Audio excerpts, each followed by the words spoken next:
Hello students, welcome to board prep. आज हम start करने वाले हैं आपके चैप्टर ग्लिम्पसेस ऑफ इंडिया का जो फर्स्ट स्टोरी है अ बेकर फ्रॉम गोवा के लॉन्ग आंसर टाइप क्वेश्चंस। इससे पहले हम डिटेल में पूरा चैप्टर, उसके NCERT questions and extract based questions अच्छे से देख चुके हैं। Now we are going to start with the long answer type questions. ठीक है जी, पहला क्वेश्चन क्या कहता है? In his story, the author, Lucio Rodriguez, reminisces about his childhood days. He experienced joy during his youth, but nowadays it seems that children are not as eager to savor their childhood and are more inclined to hurry into adulthood. Is this assessment accurate? मतलब वो क्या बोल रहे हैं कि जैसे पहले की जो मेमोरीज हैं, जो आज के अडल्ट्स हैं, जब वो अपने याद करते हैं चाइल्डहुड डेज के बारे में, तो टेक्नोलॉजी से हटकर भी बहुत सारी चीज़ें थी जो बच्चे उस टाइम पे एक्सपीरियंस करते थे। बाहर खेलने जाना, ठीक है, या फिर और भी मतलब बहुत सारी चीज़ें होती थी। मतलब ये नहीं होता था कि बस अपने घर में बैठे हैं, you are playing games and you just सब सराउंडेड बाय टेक्नोलॉजी। ऐसा नहीं होता था। अब कई तरीके के ऐसे गेम्स होते थे जो शायद आज बच्चे सुने भी ना, ठीक है। तो वो यही कहना चाह रहे हैं कि क्या आज के टाइम में बच्चे जो हैं, rather than enjoying their childhood as a child, ये करने में इंटरेस्टेड है कि अब बस हम बड़े हो जाएं जल्दी से, and they are interested and inclined towards doing all the things that adults do rather than enjoying what children can do at that point of time, right. तो ये पूछ रहे हैं कि असेसमेंट सही है या गलत है। Alright, no, the current eagerness of children to transition into adulthood is not appropriate. कि ये जो ईगरनेस है, ये जो एक क्या बोलेंगे कि एक जल्दबाजी है बच्चों के मन में कि येस नाउ हमें जल्दी जल्दी बड़े हो जाना चाहिए, and they are not eager to enjoy anything related to their childhood, और उस टाइम पे अराउंड उनके क्या चल रहा है, ये बिल्कुल गलत है। Nowadays, children are in a rush to grow up, and as a result, they have stopped relishing the simple pleasures of their childhood. क्या बोल रहे हैं कि वही है, जल्दीबाजी है कि बड़े हो जाएं, and they are trying to imitate adult people. जो वो कर रहे हैं वही उनको करना है, और ये नहीं कि आपस में अपना थोड़ा दिमाग चलाने वाली चीज़ें या फिजिकल स्ट्रेंथ वाली चीज़ें करें, रादर देन उसके अलावा रील्स हो गया, इंस्टाग्राम हो गया, social media is very prevalent these days. तो इन सब चीज़ों में बच्चों का ध्यान बहुत ज़्यादा है। One significant factor contributing to this trend is their widespread access to technology. वही बात जो अभी मैं कह रही थी कि टेक्नोलॉजी की वजह से ही ये हो रहा है, बिकॉज क्या हो रहा है ना, टाइम ही नहीं मिल रहा, दिमाग इंगेज है पूरे टाइम पे। आप इंस्टाग्राम स्टार्ट करते हो स्क्रॉल करना, 1 मिनट 2 मिनट 3-4 मिनट तो कभी इंस्टाग्राम खुलता ही नहीं है, 15-20 मिनट तो कहीं नहीं गए, राइट। तो जो बच्चे होते हैं ना, वो छोटे अभी जो हैं, उनको यही चीज़ें दिख रही हैं, एंड ये जो इतना हाई लेवल ऑफ स्टिमुलेशन है, it's not good for their mental growth as well. Instead of spending time outdoors, playing with friends, socializing and connecting with nature, they are immersed in the pursuit of constant learning and achievement. तो वही बात कह रहे हैं कि बच्चे जो हैं, जो क्या क्या करना चाहिए, उनको बाहर खेलना चाहिए, अलग अलग तरीके के गेम्स बनाने चाहिए। हम लोग जब छोटे थे तब हमारा दिमाग पूरे टाइम इसी चीज़ में रहता था कि आज क्या नया गेम खेल लें, या कहाँ भाग जाएं, कौन से पार्क को एक्सप्लोर कराएं, कौन से जंगल में चले जाएं घूमने के लिए, ठीक है। और फ्रेंड्स के साथ में सोशलाइज नहीं करना चाहते बच्चे, क्योंकि वही है, अपना FB पे फ्रेंड्स बन गए, इंस्टा पे फ्रेंड्स बन गए, तो दे आर सेटिस्फाइड। उनको नहीं पता कि हाँ भाई, सोशलाइज करना क्या होता है, वन-ऑन-वन कॉन्वर्सेशन करना क्या होता है। Alright, so this is all hampering their constant growth जो उनकी होनी चाहिए उस टाइम पे, वो इन चीज़ों में बहुत बड़ी बाधा बन चुका है। Alright, today's children are caught up in a race to acquire knowledge and skills, often at the expense of fully embracing the joys of childhood. बस वही है कि नॉलेज है, स्किल्स है। आजकल मैं देख रही हूँ कि छोटे छोटे बच्चे जो हैं, like 3rd standard 2nd standard, they are also learning how to code, ठीक है। और भी बहुत सारी चीज़ें हैं, उनकी co-curricular activities, just not as a hobby, उनको ऐसे ट्रीट किया जा रहा है जैसे दैट वही एकदम फोरमोस्ट चीज़ है, वही इंपॉर्टेंट है करना।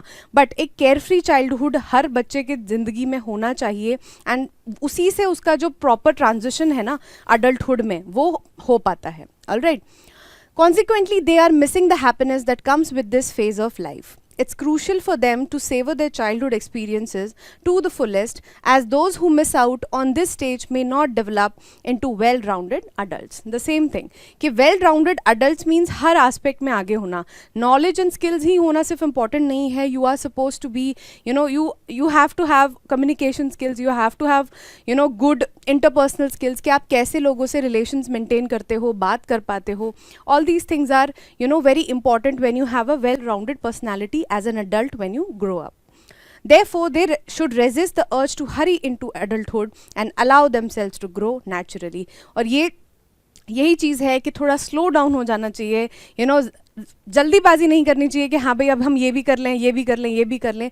जस्ट एन्जॉय जहाँ पे आप हो, जिस स्टेज ऑफ लाइफ में आप हो, पहले उसको अच्छे से एक्सपीरियंस करो, उससे अपनी सारी लर्निंग्स लो, अपनी सारी चीज़ें सीखो, and then think about transitioning into an adult. Alright, ठीक है जी. Next question. During our childhood in Goa, the baker used to be our friend, companion and guide. Elaborate.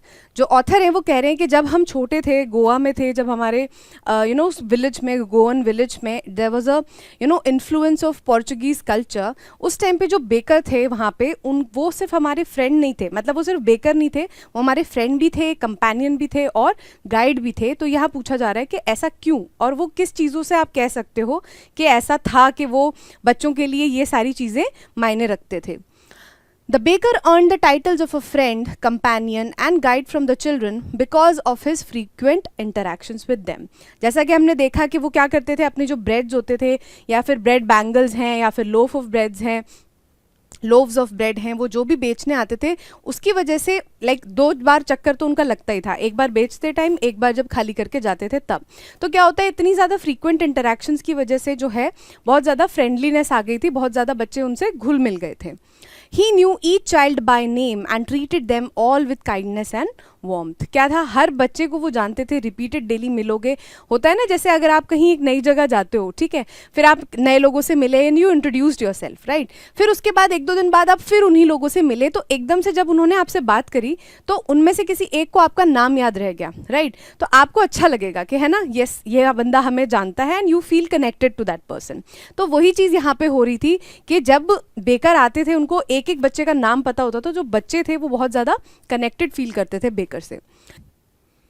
He had a unique way of making every child feel special by bringing them their favorite types of bread. और बच्चे क्या होते थे, बहुत ज़्यादा excited feel करते थे कि जब बेकर आएंगे तो एक तो वो लोव्स ऑफ ब्रेड तो लेके आएंगे ही, साथ में उनके लिए क्या करेंगे, ब्रेड बैंगल्स लेके आएंगे जिनके लिए वो बहुत ज़्यादा एक्साइटेड होते थे कि वो खुद जाके उस पर चूज़ करें.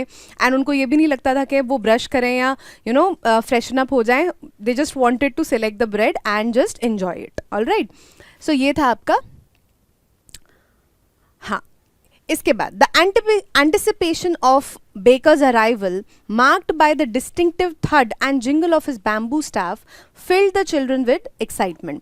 अब एंटिसिपेशन का क्या मतलब होता है, एंटिसिपेट करना, मतलब आप किसी चीज़ की, जैसे आप सोचते रहते हो कि हाँ कोई इवेंट होने वाला है, उसके बारे में आप सोचते रहते हो कि हाँ यार ये होगा तब हम ये करेंगे, ये होगा तब हम ये करेंगे, जो आपकी एक सर्टन एक्सपेक्टेशंस होती हैं, ठीक है.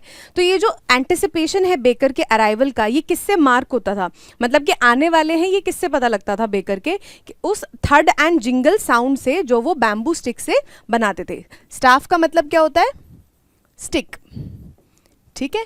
वो एक हाथ से क्या करते थे, बास्केट को अपने सर पे रखते थे और एक हाथ से जो बैम्बू होती थी उसको ज़ोर ज़ोर से रोड पे या फिर ज़मीन पे मारते थे, जिससे आवाज़ होती थी थर्ड एंड जिंगल की, जिससे सारे बच्चों को पता लग जाता था सुबह सुबह कि भाई बेकर आ गया है. They eagerly awaited the bread bangles he would offer. Given his regular visits and friendly demeanor, the children naturally grew attached to him, considering him not just a baker but also a trusted friend. और इन्हीं सब चीज़ों की वजह से, क्योंकि वो आते थे डेली और फ्रीक्वेंटली उनसे बातचीत होती थी बच्चों की, उनका नेचर, जाहिर सी बात है उनका नेचर बहुत अच्छा होगा, तभी तो बच्चे ऐसे भाग भाग के जाते थे. वरना कोई बेकर होगा वो डांट देगा या आपसे रूडली बात करेंगे, तो क्यों आप उनका कोई भी चीज़ खरीदोगे, राइट. इसी वजह से क्या हुआ, जो बच्चे थे वो बहुत ज़्यादा अटैच हो गए थे. A constant companion in their daily routines and a source of guidance in their young lives. और कंपेनियन कैसे बने वो, कि आप डेली आप किसी से मिल रहे हो तो एक तरीके से उन्हीं के साथ they are growing up, right, baker के साथ में जो सारे बच्चे हैं। और बेकर बच्चों के जो पूरी दिनचर्या है, उनका जो पूरा रूटीन है डेली का, उसमें जो बेकर है वो बहुत इंपॉर्टेंट रोल प्ले करते हैं, क्योंकि उनकी दिन की शुरुआत ही बेकर के आने से होती है और उनके ब्रेड बैंगल्स के खाने से होती है। एंड कॉन्स्टेंट एक गाइडेंस भी मिलती है। जाहिर सी बात है, कोई अगर आपका अडल्ट आपकी लाइफ में होता है तो वो किसी ना किसी फॉर्म में आपको गाइड करते रहते हैं जब वो आपके साथ रहते हैं। Alright, so this was the question. अब देखते हैं next question. Describe the pen portrait of a traditional Goan village baker. क्या बोल रहे हैं वो? पेन पोर्ट्रेट हमने देखा था स्टार्टिंग में जब हमने चैप्टर पढ़ा कि पेन पोर्ट्रेट का मतलब क्या होता है, एक इनफॉर्मल डिस्क्रिप्शन। ठीक है, अब ये डिस्क्रिप्शन किसी का भी हो सकता है, ये किसी पर्सन का हो सकता है, ऑलराइट, या फिर किसी ग्रुप ऑफ पीपल का हो सकता है। मतलब ये नहीं है कि कुछ ज़्यादा बहुत फॉर्मल तरीका होगा कुछ बताने का, बहुत इनफॉर्मल अप्रोच होती है, ऐसे जैसे आप आपस में डिस्कशन करते हो, इसी तरीके की अप्रोच से जब कोई चीज़ लिखी जाती है, डिस्क्राइब करी जाती है, उसको हम पेन पोर्ट्रेट बोलते हैं। और यहाँ पे वो पेन पोर्ट्रेट किसका डिस्क्राइब करने के लिए बोल रहे हैं हमको? ट्रेडिशनल गोवन विलेज के बेकर के बारे में पूछ रहे हैं। There is a deep impact of Portuguese culture on Goan life. ये हम देख चुके हैं कि जो पोर्चुगीज कल्चर है उसका बहुत ज़्यादा इम्पैक्ट है गोवन कल्चर में, गोवन विलेज में। Why? Because Goa was ruled by Portuguese people for around 450 years, all right, until very recently they were ruled by them. The baker is also a part of this culture. अब ये this culture क्या है? Portuguese culture के जो baking का culture है, like bread consumption का जो कल्चर है, वो प्राइमरीली कहाँ से आया है? पोर्चुगीज पीपल का कल्चर है, वहाँ से आया है। And that is why it has become such a integral part of the Goan culture as well. When author was a child, one could see the traditional baker in the village. और जब author जो हैं, जो लिख रहे हैं story को, जब वो छोटे थे तब उस टाइम पे क्या थे, जो ट्रेडिशनल बेकर्स थे वो देखे जाते थे गोवन विलेज में। He used to be friend of the children, he visited the house twice a day. और वो क्या थे, बहुत अच्छे फ्रेंडली बिहेवियर था, दैट्स वाई वो बच्चे बहुत ज़्यादा क्लोज फील करते थे और उनको एक फ्रेंड की तरह ही कंसिडर करते थे। और उनका बहुत ज़्यादा फ्रीक्वेंट आना जाना था, क्योंकि वो 2 बार तो दिन में आते ही आते थे, उससे ज़्यादा बार भी आ सकते थे। Children used to wake up with the sound of thud and jingle of the bamboo in the morning. They would run to greet him.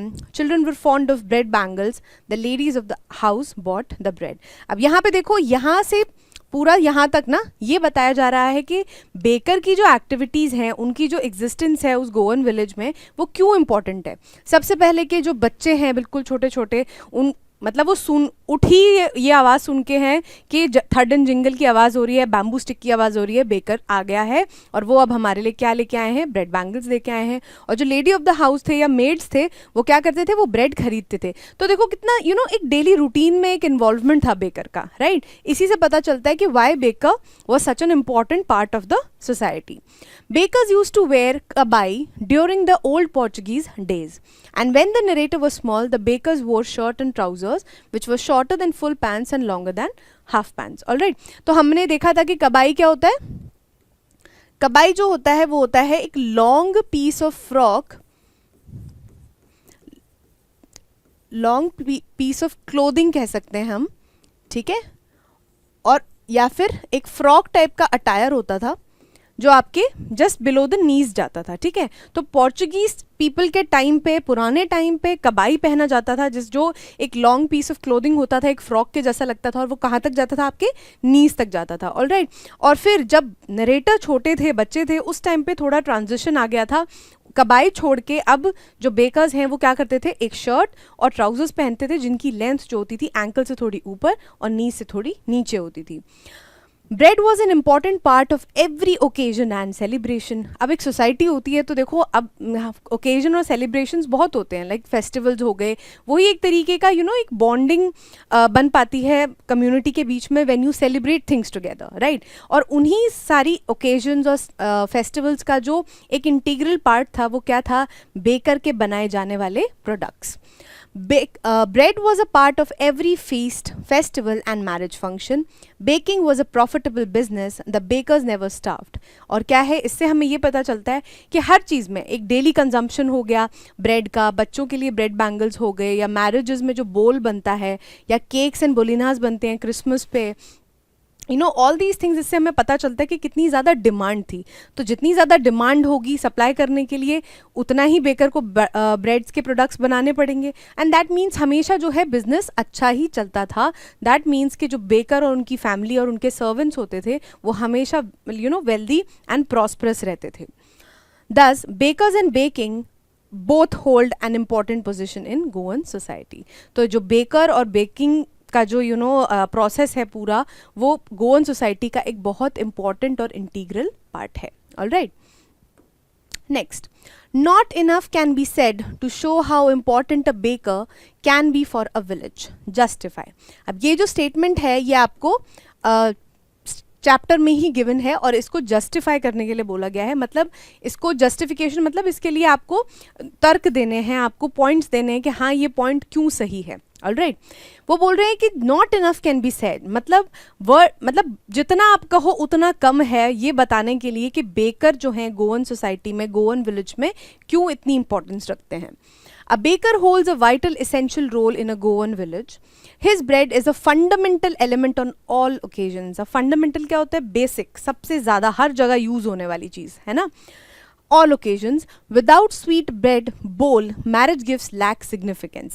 सबसे पहला इंस्टेंस उन्होंने क्या बताया है कि जो स्वीट ब्रेड बोल बनाई जाती है उसके बिना मैरिज गिफ्ट्स का जो सिग्निफिकेंस है वो बिल्कुल कम हो जाता है या ख़त्म ही हो जाता है समझो। केक्स एंड बोलिनास, बोलिनास क्या थे? बोलिनास वर कोकोनट कुकीज। ओके, सिर्फ क्रिसमस के लिए नहीं but also various other festivals. Christmas तो उन्होंने लिखा है बिकॉज क्रिसमस एक बहुत प्रोमिनेंट फेस्टिवल है, पर छोटे मोटे और भी फेस्टिवल्स होते हैं जिसमें केक्स और बोलिनास की बहुत ज़्यादा रिक्वायरमेंट होती थी। On her daughter's engagement it's customary for the lady of the house to prepare sandwiches. और जब इंगेजमेंट हो जाती थी, जैसे कह सकते हैं कि शादी पक्की हो जाती थी, जब भी किसी लड़की की, उनकी मदर जो होती थी उनका काम होता था कि आप उनके लिए सैंडविच बनाएंगी। तो यहाँ पे भी पता लगता है कि कितने सारे occasions पे ब्रेड की इंपॉर्टेंस थी। तो to the children the baker is not just a professional but a cherished friend, companion and guide. अब यहाँ पे एक तो वो जो प्रोडक्ट्स बनाते थे, चीज़ें बनाते थे, उसके खरीद और उसकी बात हो रही है ना।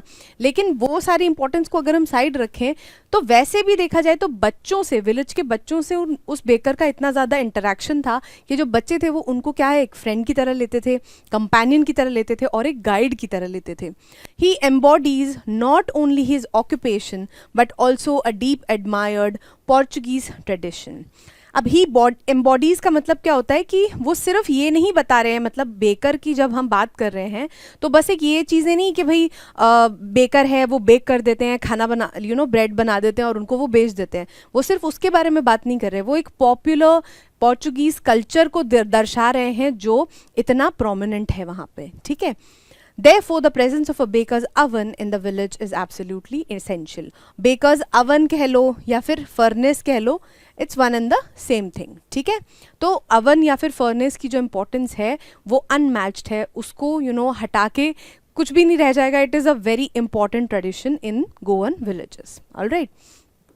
Next, baking was considered an important and profitable profession in the traditional Goan village. Explain. अब यहाँ पे वो पूछ रहे हैं कि बेकिंग जो है वो important और profitable profession था. ठीक है, तो ये क्यों है, ऐसा क्यों था कि बेकिंग जो था वो गोवन विलेजेस में इतना ज़्यादा प्रॉफिटेबल कैसे था बिजनेस? हर बिजनेस तो प्रॉफिटेबल नहीं होता, हर बिजनेस में आप ऐसा तो नहीं है कि हाँ बस हमने बिजनेस स्टार्ट कर दिया अब हमारे पास फ़ायदा ही फ़ायदा होगा, पैसा ही पैसा होगा, नो, है ना। तो बेकिंग इतना क्यों इम्पोर्टेंट प्रॉफिटेबल था?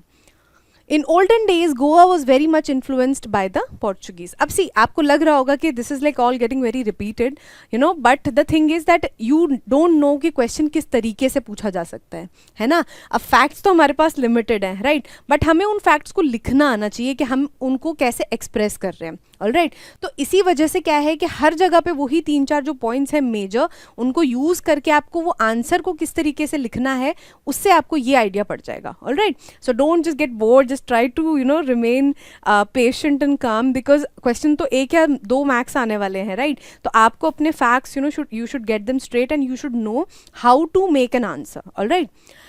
तो यहाँ पे वही बात हो रही है कि गोवा क्यों पोर्चुगीज कल्चर से बहुत ज़्यादा इन्फ्लुएंस था, बिकॉज 450 ईयर्स का जो उनका टाइम था उसमें Portuguese people ruled over Goa, alright? Baking was considered an essential and profitable profession in a traditional Goan village. The Portuguese were famous for preparing the loaves of bread.